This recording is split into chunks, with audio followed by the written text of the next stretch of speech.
Okay, so ladies and gentlemen, welcome to the Cardano Community Podcast. Today we have a very special guest, Jonathan from the Bare Metal Stake Pool, and Vasil, our co-host today. So before we get into getting to hear the story about Jonathan, Vasil, how are you doing? Very well, thank you. And what Yeah, about you? Vasil, it's been a tough day. Today, as I mentioned earlier, via Twitter, we got news this morning about a colleague Mhm. of ours who died as after weeks battling the coronavirus. So it wasn't that well, let's say, a pleasant day. When I really, had my talks with my wife, talks with my colleagues, because obviously, when someone close to you, is affected, it it does something with you. I mean, Ye- it's not let's say a distant person anymore, but it's actually a person that really close to you. So Yes, it hurts.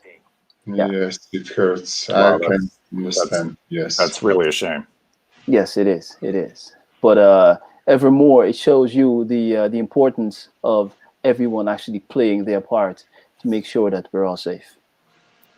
Agree. yes. So before we head on, I just wanted to introduce our guest, Jonathan. Welcome back. Thank you. It's a pleasure to be here. I think a lot of people don't know Jonathan, but last year in the previous podcast, we had an interview with you about the saturation point on the Cardano staking network. And this year, before we get into that, actually, Jonathan is an IT expert. He has more than 20 years experience. And that's okay.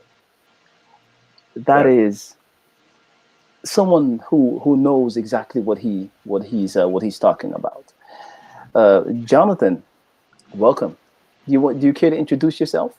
I know. I think that actually is it. So Adaizen is an LLC in Wyoming, so it's an actual company that will be offering staking pool service.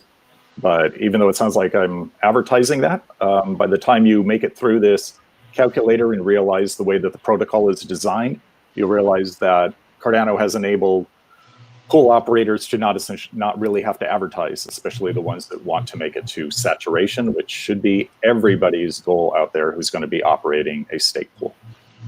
Yes. So today we're here. We'll be talking about the variables K and AO.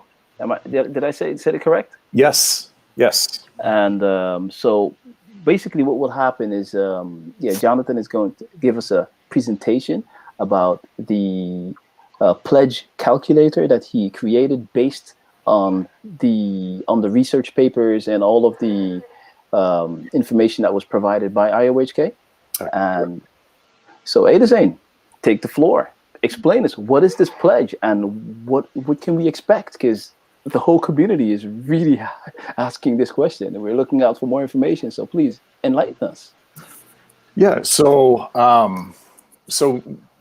pledges is okay. So you know what? Hold on. But before I do that, so You want me to share your screen? oh yeah, please, yeah, if you could, that'd be great. Okay, here we go. All right. So this is a slide calculator.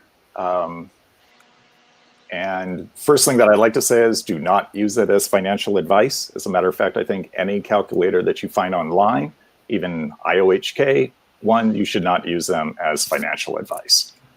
So I'm going to say the reason this calculator exists is to enable Cardano stake pool operators and owners to think and see long-term, non-myopically. It is not 100% accurate.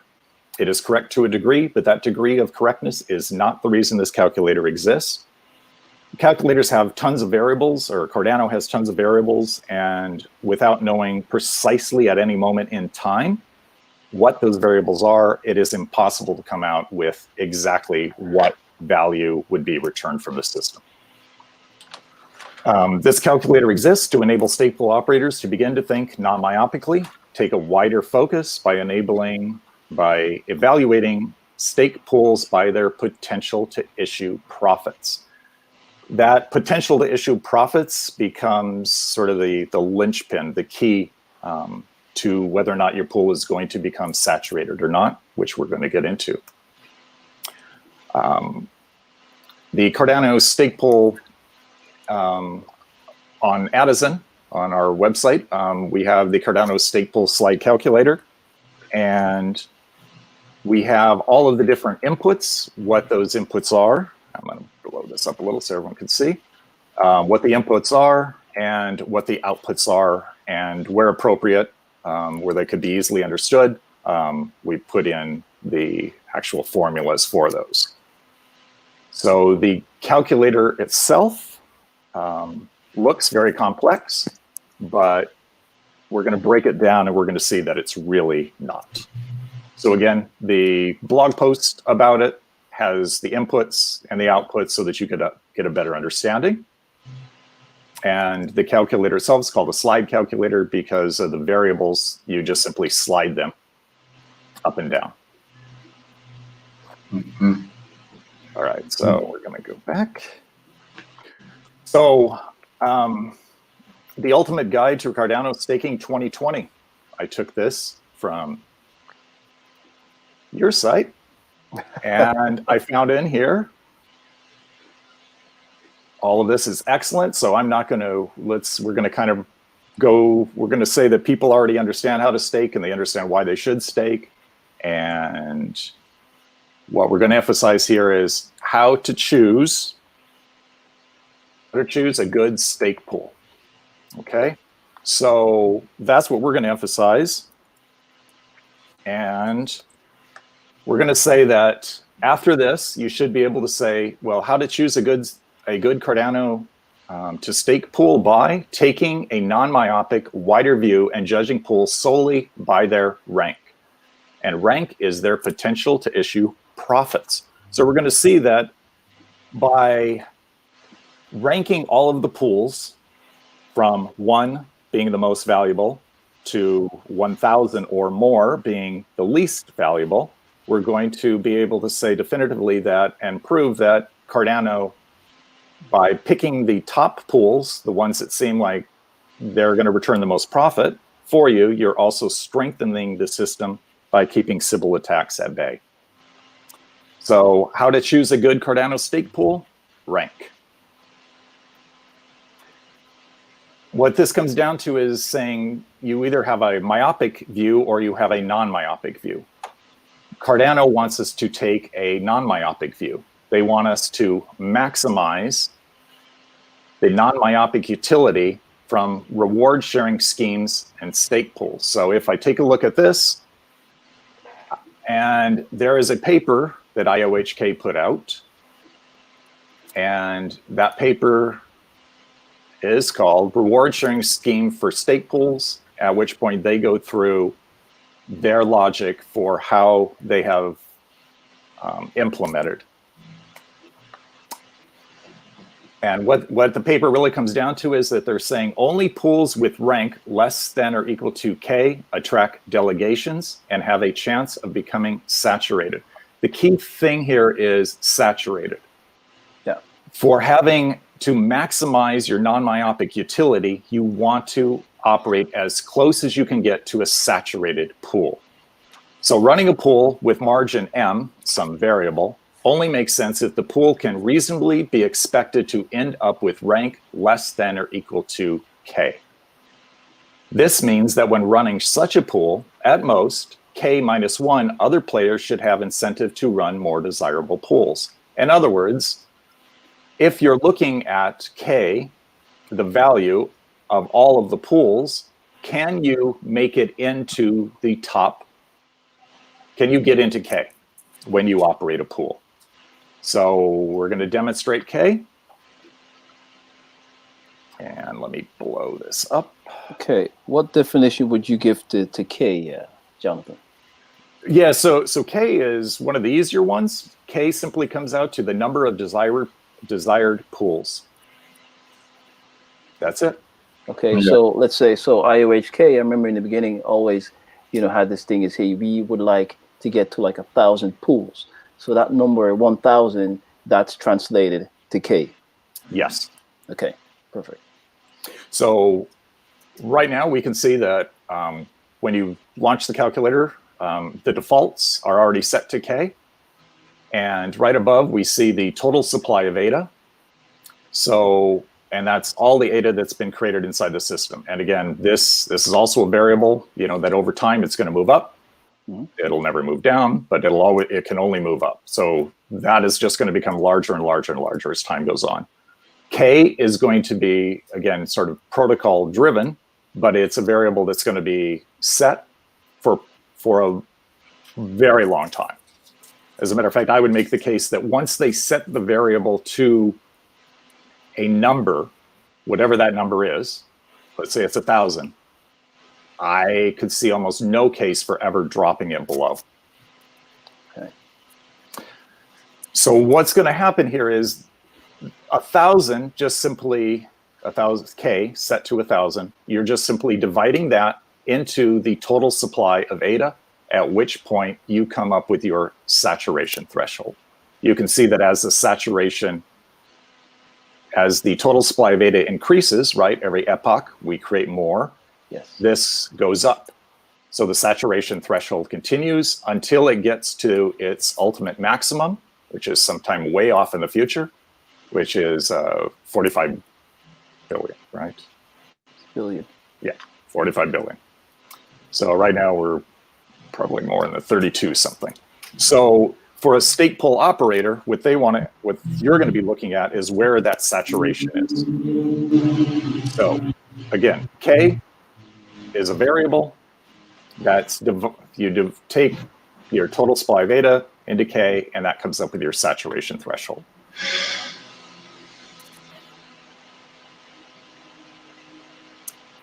Is that good? Did you guys understand that? Vasil, did you understand that? Yes, so you divide the total supply divided by K gives the saturation number. Perfect. That is absolutely perfect. All right. Going back to the slides, market and protocol driven final rewards percentage. Inside the calculator, to come up with some sort of rationale, right? There's a lot of variables. We're going to take a look at some of those variables. One of them is on GitHub, and it's just simply called the pool reward demo. So we're going to go here and we're going to take a look at this, and what we're going to say is that this is the formula. These are all the different parameters. These are all the different breakdowns that go inside each one of the parameters up here.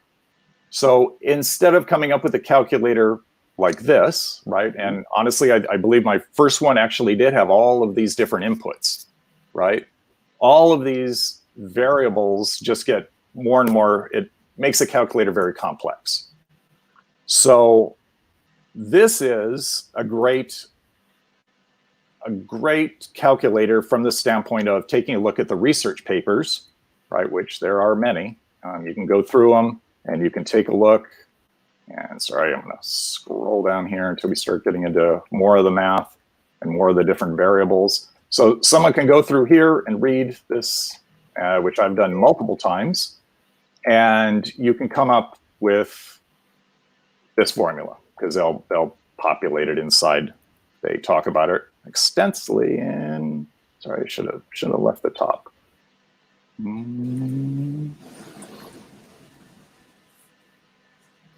They talk about all their different parameters, and notice here, one of the parameters is the desire to number pools, basically K.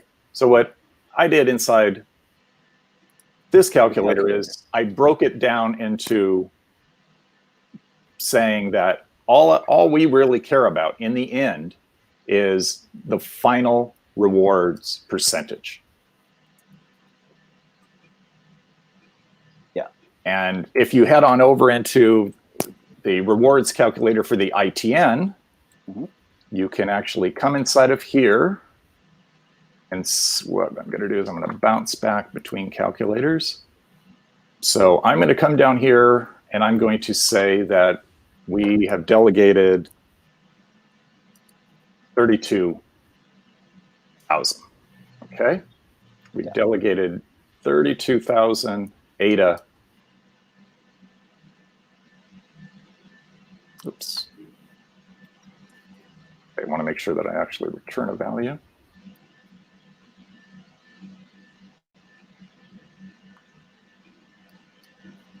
Sorry about that. Hold on 1 second.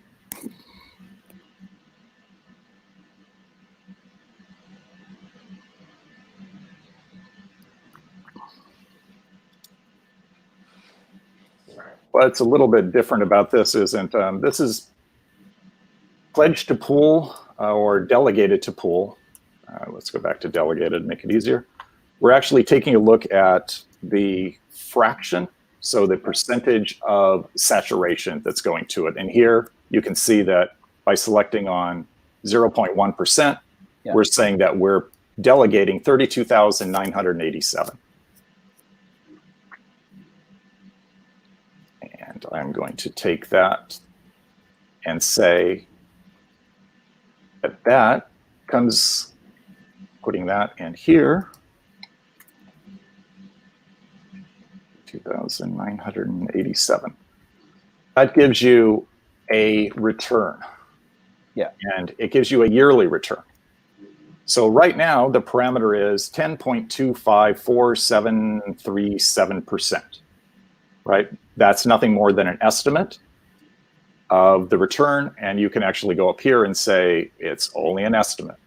So right. I just simply said, okay, this becomes the end result, how much gets returned from the system.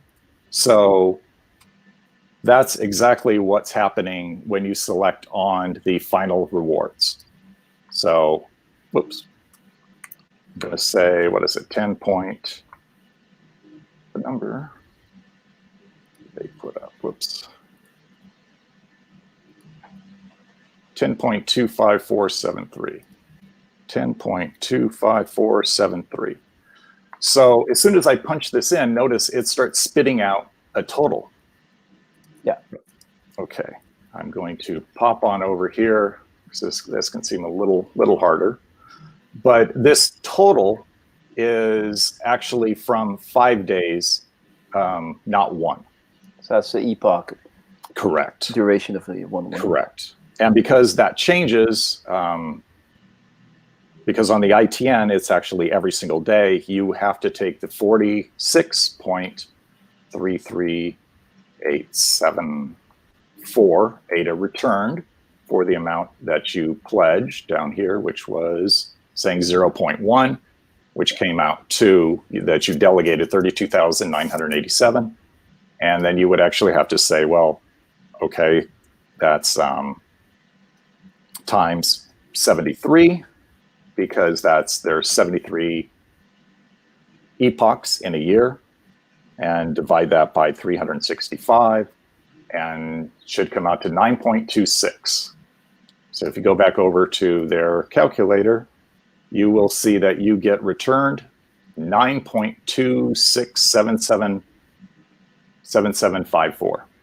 Over here, whoops, on the calculator, you can see 9.267748. So it is exceedingly close, right? Yeah. I would actually have to say beyond 1 decimal place, 2 decimal point, it's sort of pointless. So what I just demonstrated is the fact that this, just looking at the final rewards, works for inputting inside of a calculator. Because again, the thing that we care about is having the maximum utility, which means that we are returning the most to the people who are delegating to us, which means that we are operating an efficient pool. Does that make sense? It does. Okay. Yes. All right. So I just demonstrated the market protocol-driven final results percentage.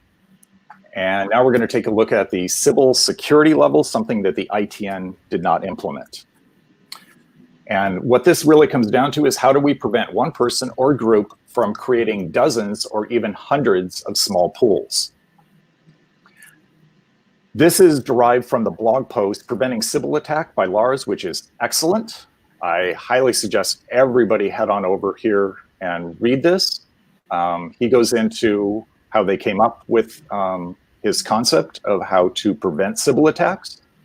And the key takeaway here is they are not preventing small operators from operating a pool. If we go back over here to the calculator, we see that there's the concept of 1,000 pools. Well, so wait a second. If I may interrupt you there, right? Yep. You said that they're not preventing small operators from running a pool. Yes. Do you care to elaborate a little bit more on that? Yeah, absolutely. So if you come over here and you say that the protocol, the number of driven K value is 1,000, could there be 1,001 pools? Yes. Oh. Could there be 1,002 pools? Yes. Could there be 2,000 pools operating? Yes. But beyond K, they're saying that they are not going to reach saturation. So they're going to have little utility inside the system. Okay. Does that make sense? I understand what you're saying, but it doesn't really make sense. I mean, like, why would you? I mean, if you have 2,000 pools, right, and let's say 1,500 of them have the potential of reaching, let's say, saturation point, why would you then limit that to 1,000? Well, what you're really limiting here is you're limiting how much can be returned by a stake pool, right? By setting this saturation limit. Yeah. I am actually, and I'm going to make sure that Sybil, I'm going to remove all of this so that we can just take a look here at potential rewards right here. Inside pool information on this calculator, potential reward. So let's just simply focus in on potential reward, right? Okay. Yeah. As I up the number of pools, I'm reducing the potential reward, which makes sense because I'm reducing the saturation threshold, which is the maximum ADA that can be held while having the maximum potential. That makes sense. Okay. So what about somebody who has, let's say, 100 ADA? Could they operate a pool? Absolutely. They can operate a pool with 100 ADA. Now, here's the thing. They're still going to have the same saturation threshold, right? All pools have the same saturation threshold. Are people going to delegate to that pool? Well, what would determine that? What's really going to determine that is their utility inside the system. Utility inside the system, the non-myopic utility, comes back to the potential reward. Right now in the ITN, they have a total supply of ADA. They have a set number of pools that they've determined. And I'm trying to see the other ones that actually, and they have the final rewards. And what have they done? They have taken, the operator can set a pool fee and he can set a cost, right? So they have those two capabilities. Pledge, there's no such concept as pledge, really. So they can control the pool fee and the cost. When we're all deciding on which pool that we're staking to, how are we deciding on which one you want to delegate to? I guess I think most of us would actually look at the ranking based, like, let's say in Daedalus, just as an example, or yes. perhaps which one is best known or trustworthy, or that they deem to be trustworthy. Yes, and that's exactly it, right? So we don't want, how can I say, we don't want end users to have to think, right? I want to be able to launch Daedalus or any Cardano wallet that's going to display staking pools that I can delegate to, and I want them to rank them by potential rewards, from the most desirable to the least desirable. Yeah, that's ultimately what I want. So if inside the system it shows pool number 1 is going to give me the maximum potential reward, then I should not have to think. I should not have to look to say, well, wait a minute, what is the cost of that pool? What is the pool fee? I don't care about those things. I don't want to have to think. I just want to be able to pick a pool based on ranking.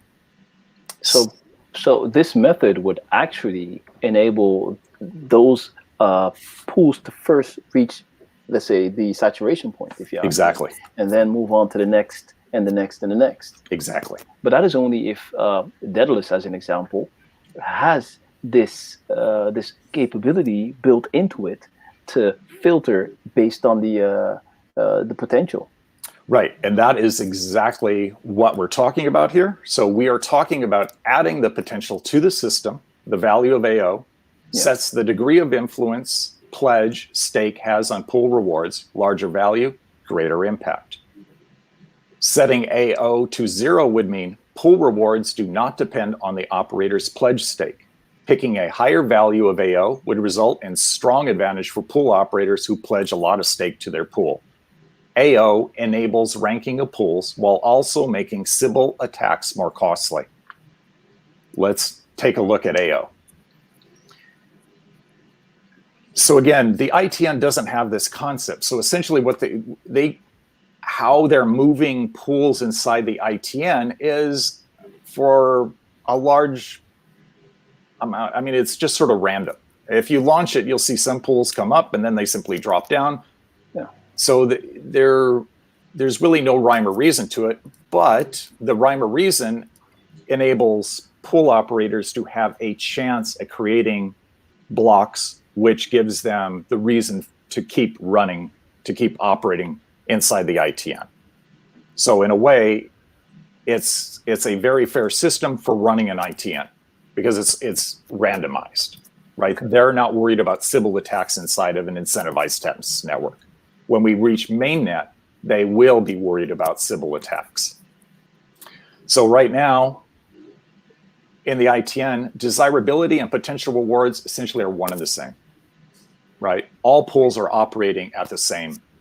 What changes the potential reward is the pool fee, right? Make sure I keep that one in. So if I up my pool fee, I can see here that my desirability has gone down. Something that's not happening inside of the ITN, right? Okay. So, or let's say that my costs to operate my pool. Here, I can again see that as I move my costs up, my desirability of my pool goes down. Notice potential reward essentially sort of staying the same, but that's actually not the case because you're returning less to your members, right? So let's actually show that. Let's say that this pool reaches, so delegated to pool, let's say it's 99. And here I'm just going to put in 1. And again, remember, this isn't an ITN incentivized test network calculator. This is going to be for mainnet purposes. So I actually have the concept of pledge to pool percent of capacity built in. So what I want to show here is that as the pool fees or profit margin goes up, notice the operator is making more money. But inside the ITN, the potential reward essentially stays the same because they have capped the potential reward based on saturation. Yeah. Does that make sense? Yeah, that makes sense. Okay. If you go over to Lars's post, if you go over to Lars's post here, his blog post on preventing Sybil attacks, they actually go into AO and they show some really nice graphs. And I'll see if I can blow those up a little bigger for everybody. And he talks about different values, right? So the first one, the first graph number 1 is AO equals 0. So at AO equals 0, I have AO set here to 0, all potential rewards. There's really no way to sort of reduce those. Oops, where he's saying here that they're capped at 10%. but that's because they're only operating, I think, with 10 pools in his example. And at different values of AO, he goes down here. So now he's saying AO is set to 0.1, and you can start seeing that there's some differentiation going on. At AO equals 0.5, you can see larger differentiation is going on. So we can demonstrate that by changing the Sybil security level inside of here and just simply setting it.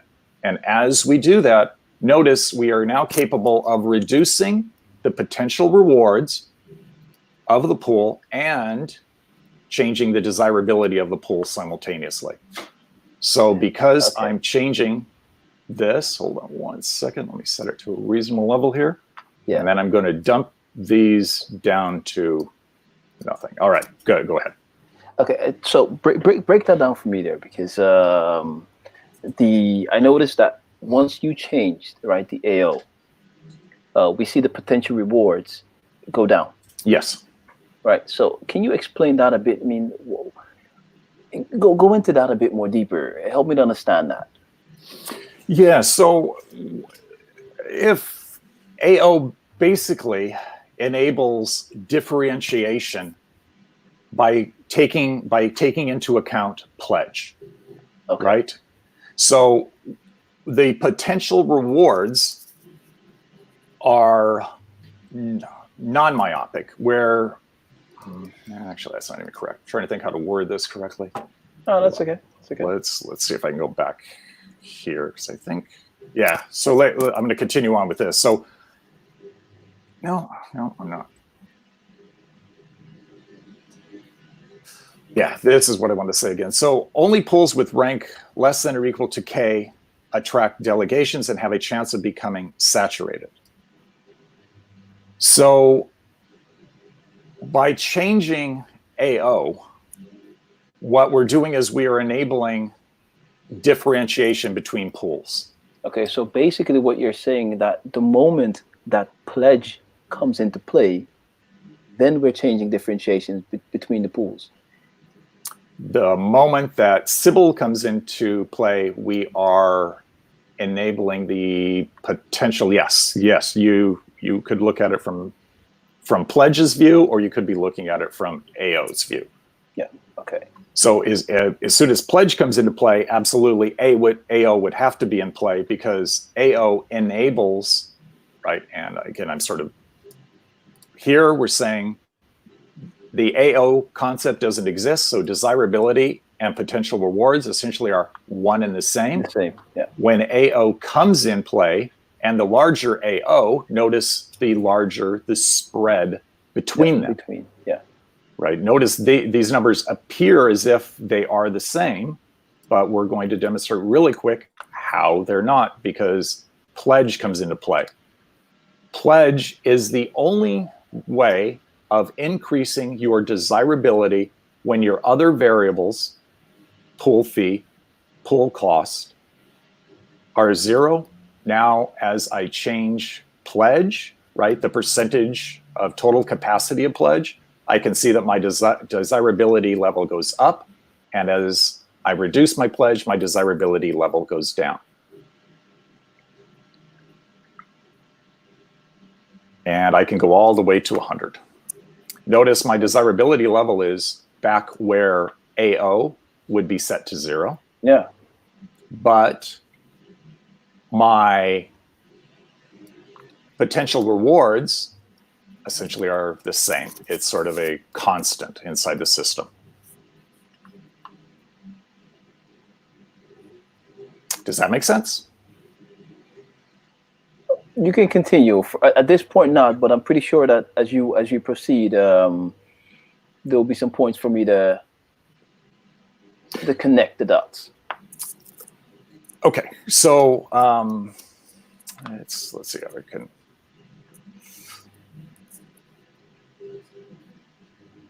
I think that's pretty good. I know I had some other. So we took at the rationale. We took a look at Sybil. I am going to come back to everything. I think this becomes a key thing. we're dealing with a dynamic environment. Stake pools do not live in a static environment. So the competition and the rank could change at any time. That is based on pool performance, could be based on lowering or changing any one of the variables, the cost variable, the fee margin variable, or even the pledge. Upping or lowering the pledge will change your pool entirely. So pool operators have three primary variables they control. We've already covered pledge. They also have cost per epoch for 5 days, and they have the profit margin. So we're going to go back over and take a look at those. So as we're dealing with deciding on, how would I say this? So I'm going to move this to a reasonable level so that we have some sort of spread between these. We can see that as we delegate to the pool, so as we increase pledge, let's say we put 0.1, we have 32,500. We can see that our desirability and potential essentially are still one and the same. Yeah, correct. So we can see that, do I have AO set? I do have AO set. Hold on one second. Let me refresh this.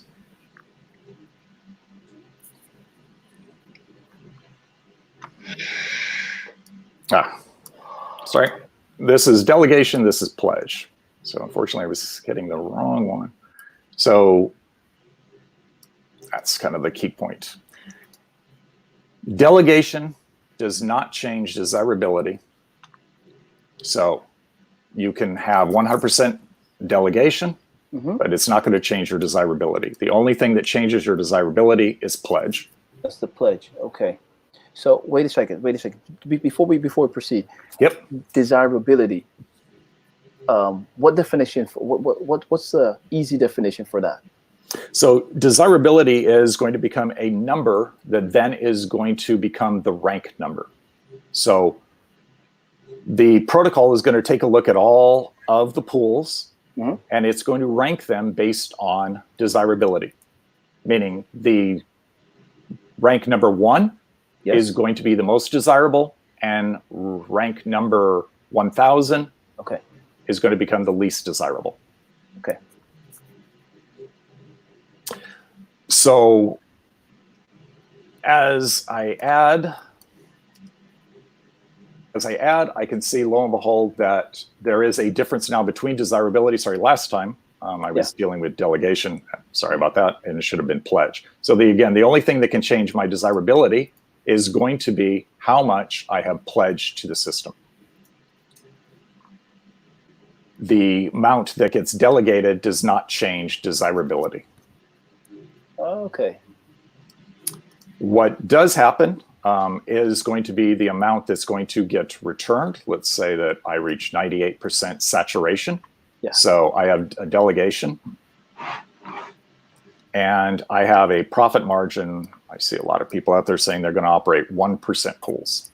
Awesome. So with that 1% pool, you got back from your pledge of 32,500, with adding your pledge of 32,500 with with the potential reward, you got back 394 for 5 days. As I change the profit margin, obviously the pool operator would get more. And notice that as I'm changing this, it's also lowering my desirability. Pool fee and cost lower your desirability. Pledge is the only thing that can increase your desirability. So basically what you're saying is that pool operators can better choose, let's say, as low as possible fee and whatever costs and fee, and try to see if they can increase the pledge. Yes. So here it comes down to maximize non-myopic utility by ranking less than or equal to K. What we really want to be able to do is should I operate a stake pool or delegate to one, right? This is going to be a question that people are going to ask themselves.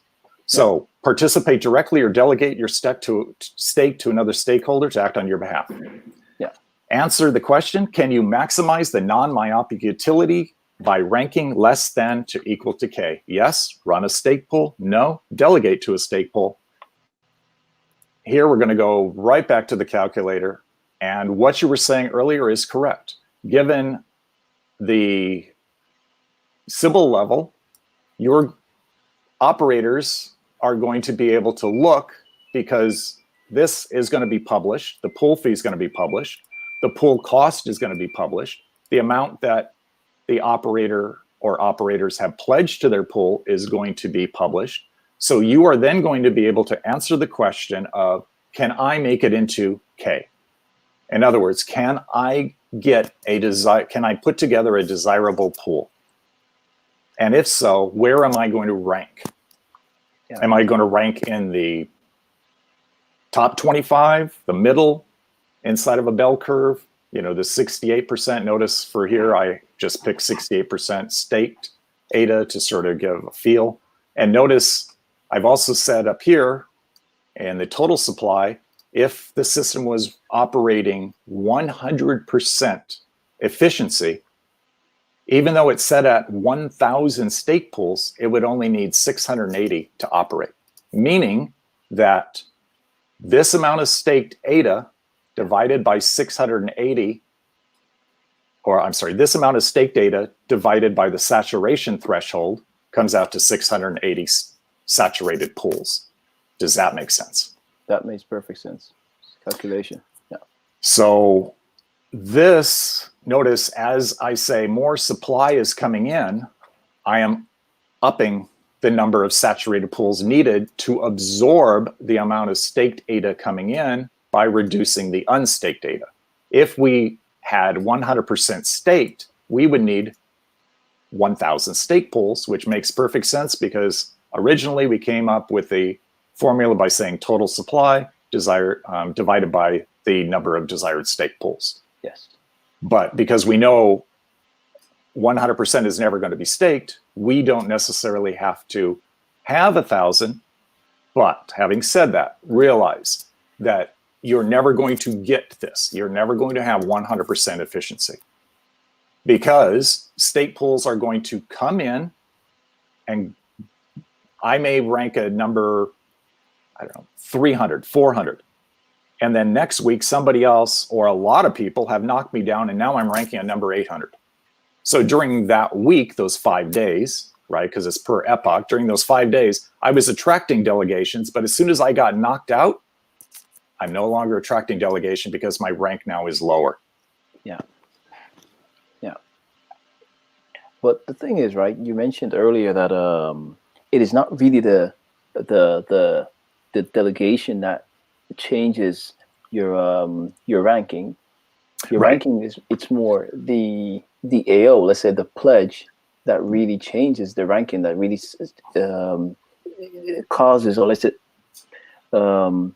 that makes the differentiation between stake pools. It's the pledge. Yeah. Yes. Yes.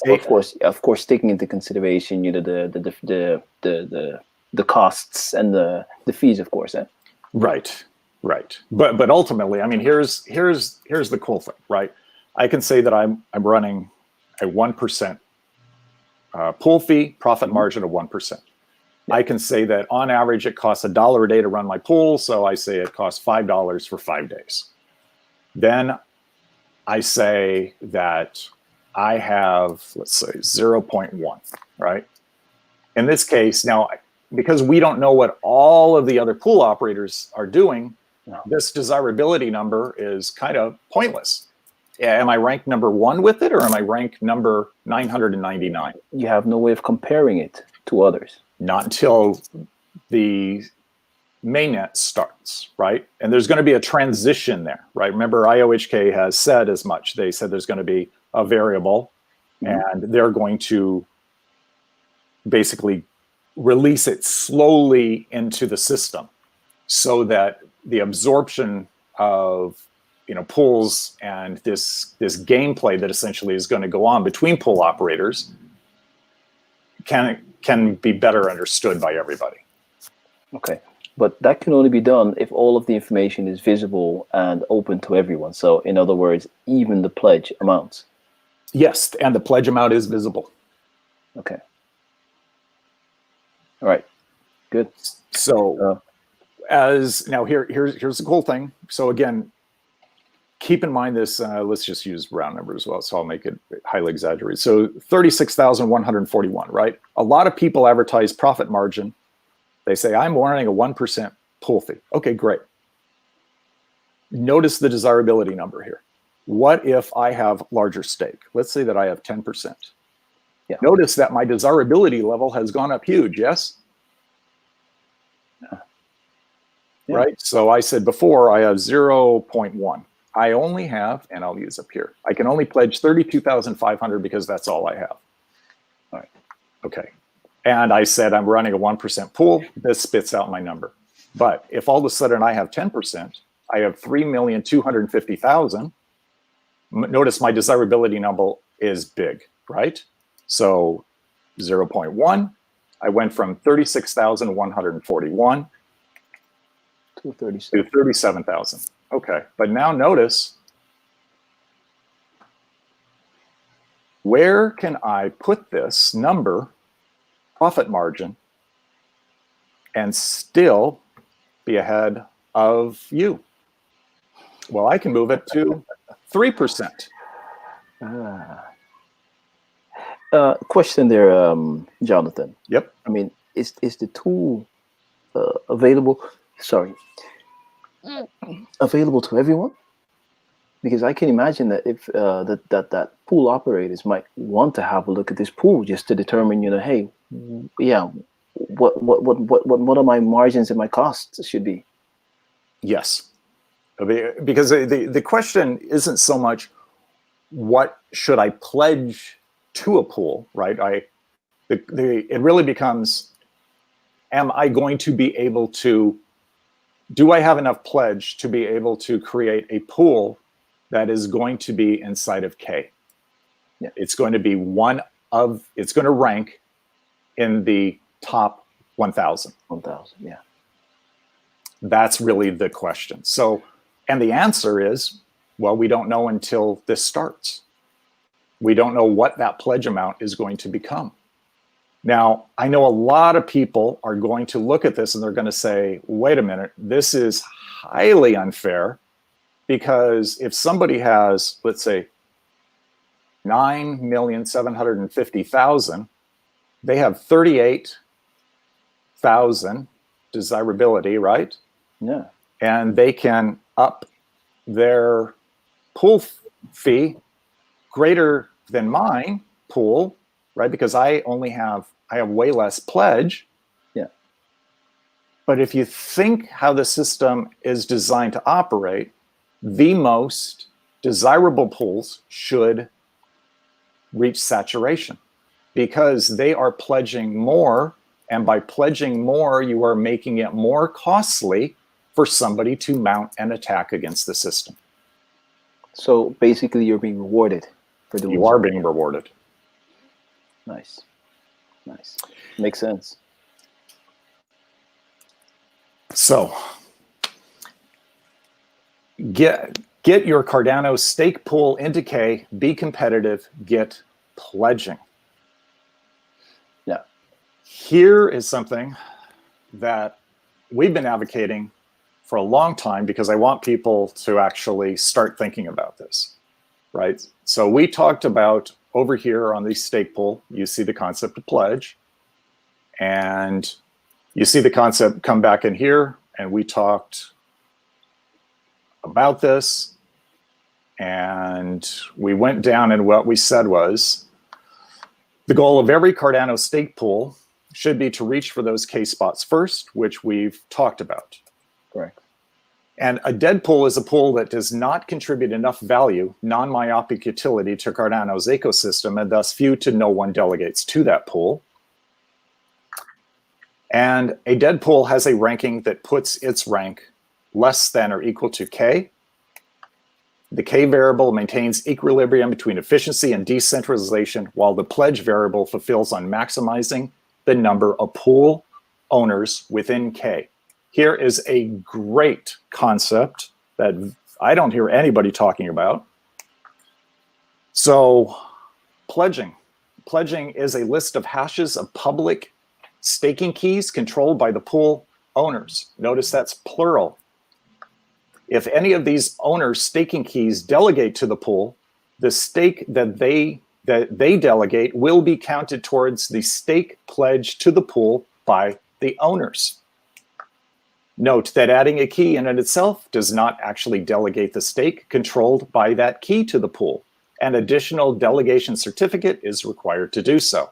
Okay. During reward distribution, there will be no rewards paid to the reward accounts of the owner's staking keys. This is a big difference because inside Cardano, if you delegate to a pool, who rewards you? Does the pool operator reward you, or does the protocol reward you? That's the protocol, because there's a difference between delegation and pledging. I mean, Yes. delegation that's being taken care of by the protocol. Yes. So pledging or combining pledge, there is only one account that those rewards get into. So if there were multiple pledges to a pool, the pool operator would have to move those rewards into those other accounts. So you have to trust the pool operator if you're pledging to them with your ADA, but at no time do they control your ADA. So instead, the stake delegated by all owners staking keys will be counted as the stake contributed to the pool owners, and their reward will be paid to the reward account by the reward staking key. And there can only be one reward staking key per pool. Well, and here's a quote by Lars that I loved. The security of a proof of stake system like Cardano relies on the idea that people with a lot of influence over the system should hold a lot of stake and therefore have every reason to help the system run smoothly. And I'm going to go back to the, sorry, I need to. that makes actually perfect sense. I mean, we can open up the floor, just briefly to see if the audience have any question. But that makes perfect sense. I mean, but you mentioned it earlier, right? That the difference between pledge and delegation, that in relation to pledge, the trust factor comes into play, because obviously you have to trust your pool operator to distribute your reward to you, and not only just a reward, but the reward that you are really entitled to. Right. So I've heard the case that there's a lot of people who don't have 9 million ADA. They're not going to be able to pledge 9,750,000 to their pool because they have a fraction of it. Okay. The thing again to realize is you want to make it into K. You want to become one of the top 1,000 pools so that you have a chance of reaching saturation.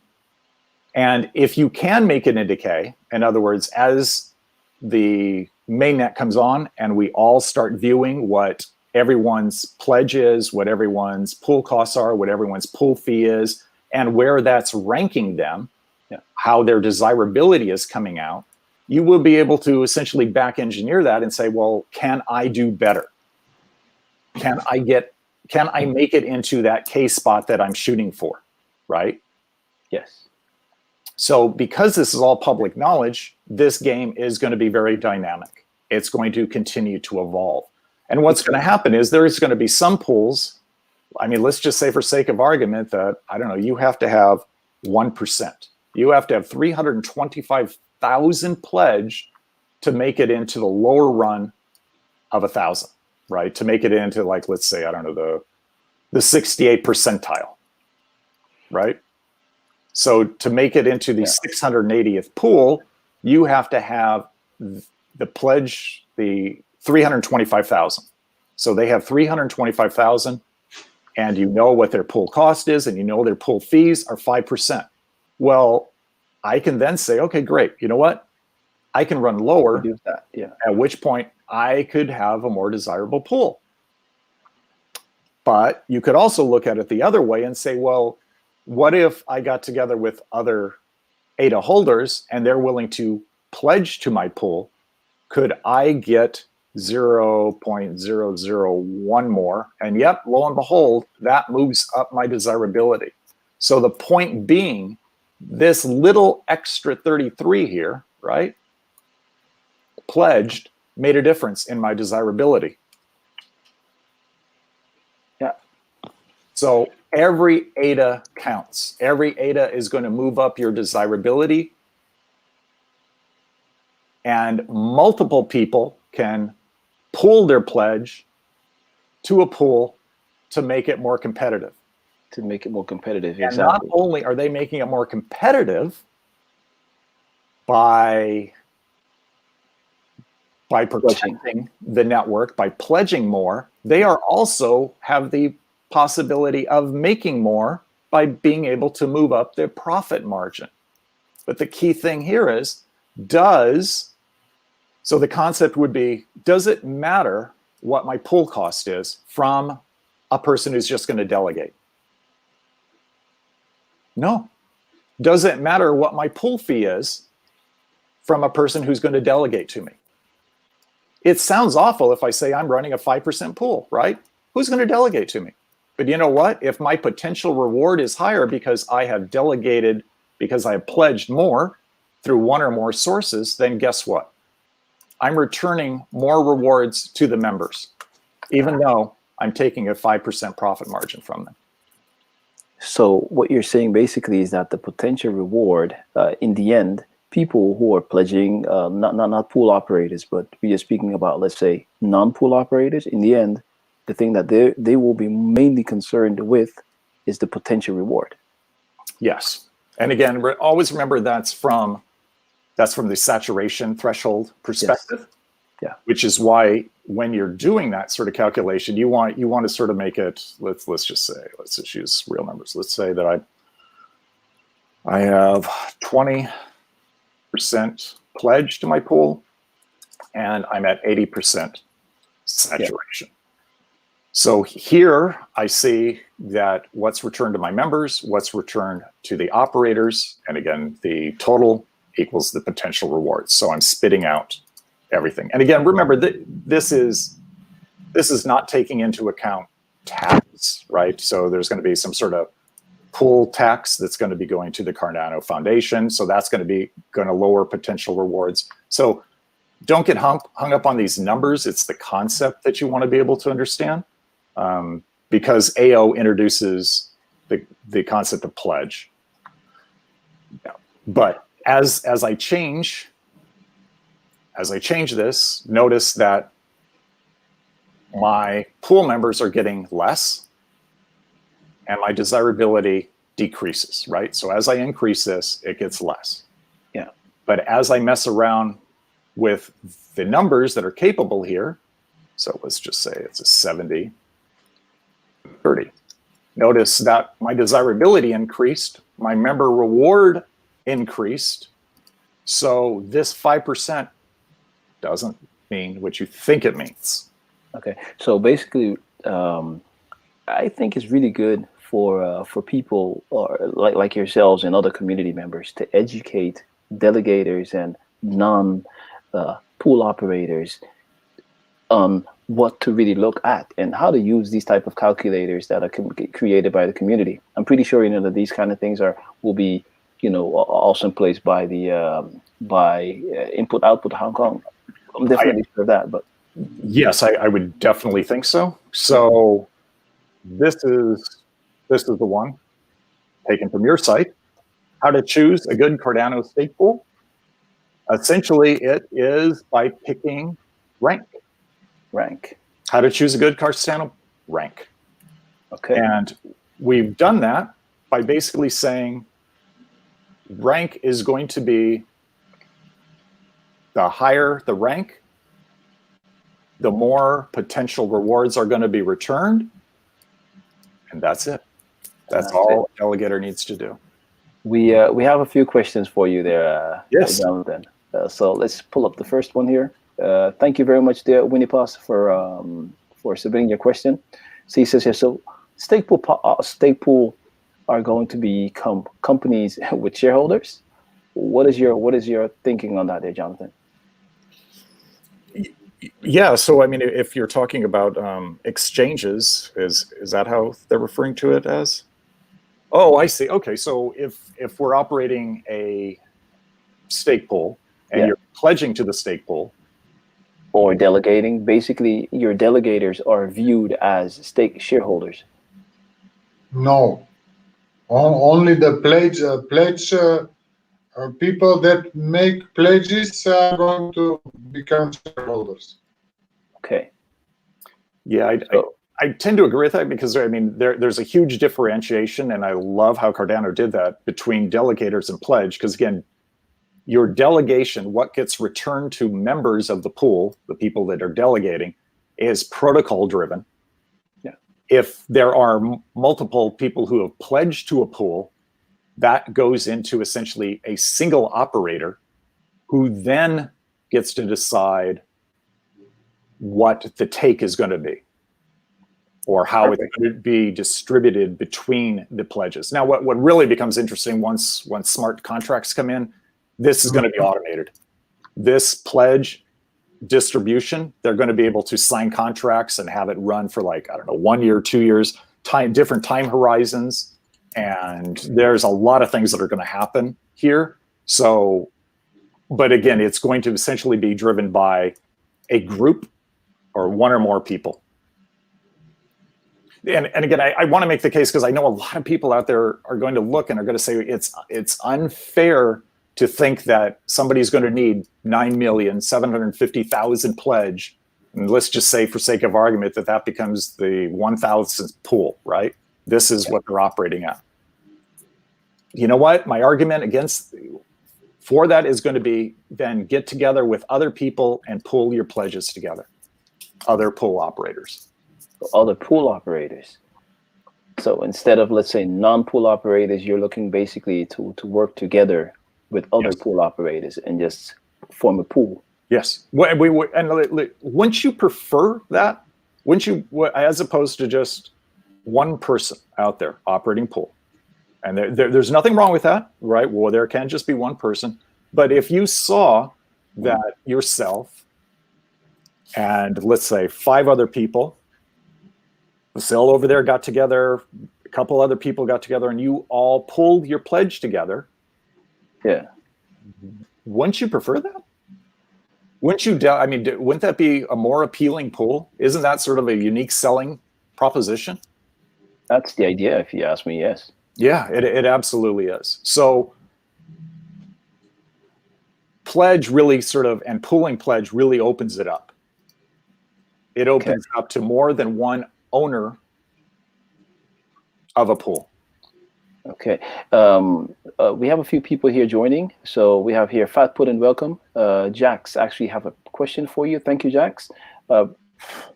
Jonathan, what is your take on this? Can someone write a smart contract where if I want to help your pool pledge, I get my cut of the bonus? Yes. Absolutely. So, absolutely. Smart contracts are going to be a huge differentiator. And like I said, once they come out and once they get a little more mainstream, after the mainnet launches, some short time after that, we're going to be able to start doing that. And you will be able to pledge to pools, and you will be able to say that, well, I'm going to pledge, I don't know, 300,000, and I'm not going to withdraw that pledge for X amount of time. And because I'm doing that, I'm going to be returned this amount. So that's all, let's say, it would all be, those rules will all be coded within the smart contract, basically. Absolutely. Agreement in terms. By the way, guys, it's time to coin the term pledger. It is time to there you go. You've done it. You've coined it. Yeah. I will become a pledger. There you go. Yeah. I I actually see this happening big time, because Yeah. I think a lot of people, they're going to be more than happy to essentially lock up their ADA, right? Yeah. And by locking it up, all I'm simply saying is you're not going to remove it from the pool that you're pledged to. Okay. Thank you, Jax, there, for submitting your question. Yes, that was a great question, Jax. Okay, so we have one last question here. We're just going to take one last question from Winnipus. Winnipus, I'm not sure if I understand you correct, but is staking on Cardano different from the original version? What do you mean exactly by that? It's not really clear.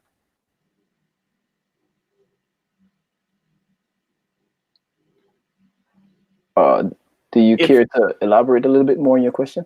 I think maybe they're referring to from the ITN. So the big difference, I'm going to say, again, sort of comes out to the protocol-driven Sybil security level. That was not inside the ITN, but that actually was an advantage, because then they could randomize it. And by saying randomize, I mean they could actually say people with very little stake, they could have a chance of being able to produce blocks. So it gives incentive to keep your nodes running. Okay. Because if you were launched for a month and never made one single block, you'd be very disheartened and just sort of probably close down your pool. Which is also what they're saying if you're not going to make it into 1,000, right? If you're not going to build a desirable pool, you're not going to get a lot of delegation.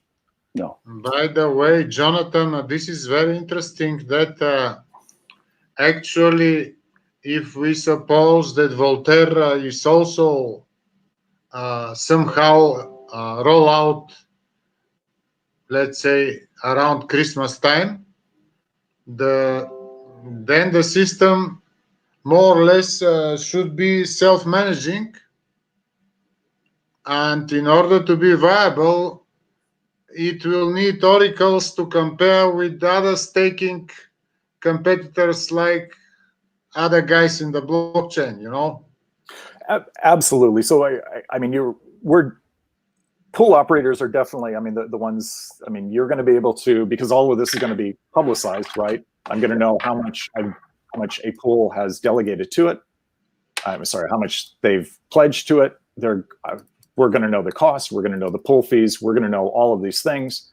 We're going to be able to know whether or not anyone is going to know whether or not they're going to be able to create a desirable pool. And again, that's one that gets into the 1,000. Okay. Yes, but what I meant, Jonathan, was that on the other level, we have also will be responsible that Cardano itself, as the staking of Cardano itself is competitive to the staking of the other protocols around, you know? Yes. Like Algorand, Tezos, whatever. Yeah, actually, I mean, some of the huge differentiators for me, again, come down to really this. If I'm delegating to it, let's compare Tezos, right? Tezos, who rewards me if I delegate to Tezos? Actually, I don't know. I mean, I'm pool just operator. conceptually talking, but I never researched Tezos, you know. Yeah, so I'm just picking one of them because they're yeah, I don't you brought it up, so I just simply picked Tezos, but it's actually the pool operator. So you have to trust the pool operator who's going to reward you. Now, there's nothing wrong with that in and of itself, but in a trustless system, I want to trust as few parties as capable, as I have to. And Cardano built into the system, so if you delegate, you're going to get rewarded. True. Now, assuming the pool, doesn't drop offline and completes its mission. Jonathan, guys, we're just going to take one last additional question. So from Jax before I close off, because I'm needed elsewhere. Absolutely. This is running long anyway. Yeah, that would be great, because as a delegator, I could earn more than my normal stake would get me. Plus, I could push my rewards into the pool, increasing my pledge to your pool and earn more every year. I think that's the whole idea of pledge.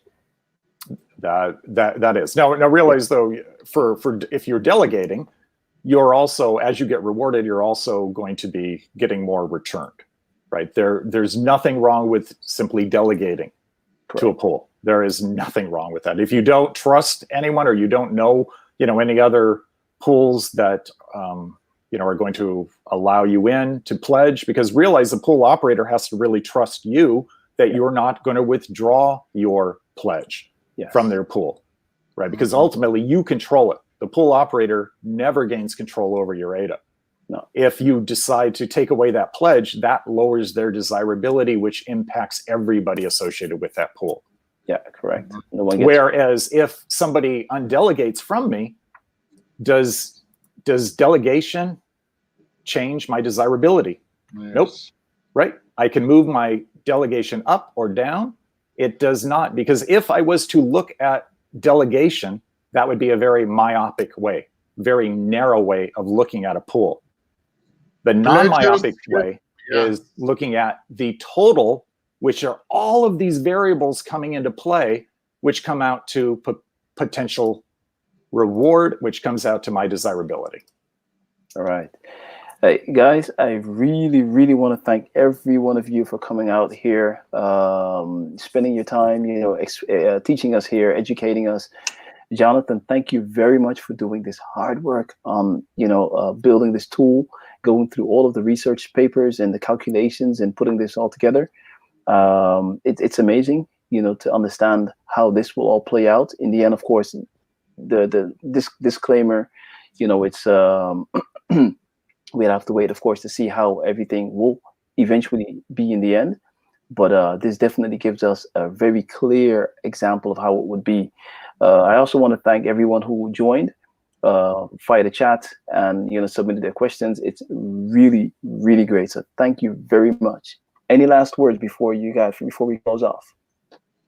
No, it's been. Jonathan is right. In order to swim, we have to jump in the water. That is correct. Yes, that is correct. Yes, it's been my pleasure, and I'm happy to see everybody inside chat. Vasil, pledge. No, hold on, Vasil, pleasure. Yeah, I think the term just born. The term. Pleasure is already actual term, Yeah. Confirmed by the other people. Nice. It's great. Okay. Guys, thank you very much for joining us. Jonathan, thank you again for coming on. It's been a pleasure. We'll love to see and speak to you again, sometime in the future as more and more features gets rolled out. But keep up the good work. Thank you very much. And you guys, everyone have a great evening. Okay. Actually, it was a great pleasure to be together with great pledgers. You did it. Take care, guys. Take care. Okay. Good night. Night.